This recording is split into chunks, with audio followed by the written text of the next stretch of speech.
And Jim, Evelyn mentioned it, I just want to go back to it, and you're more expert on this than I am, but the role of the media, and I think the media's behavior going forward will also, I think, has evolved, and I think and hope that evolution will show through.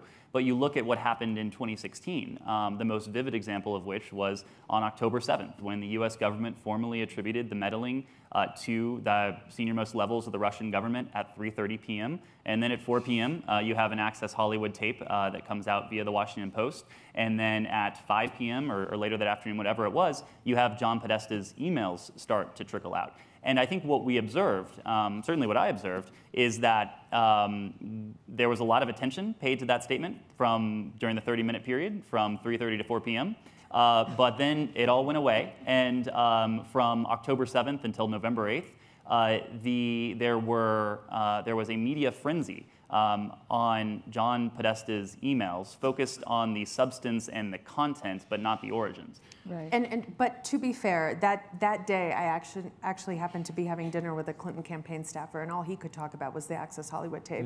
And the Clinton campaign really emphasized not the October 7th statement, but the Access Hollywood tape. But it wasn't just a statement. It was,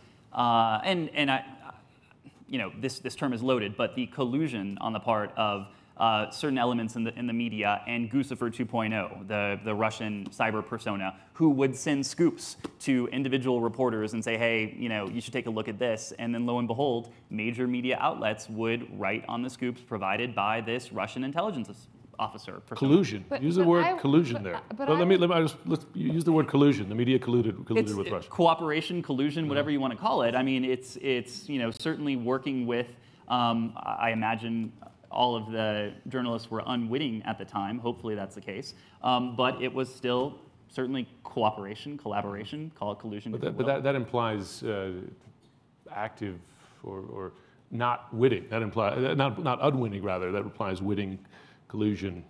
I think witting cooperation. At a certain point, you had to have blinders and earmuffs on not to know that Guccifer 2.0 was a Russian intelligence official. And I just want to say, I mean, in defense of the Clinton campaign, and full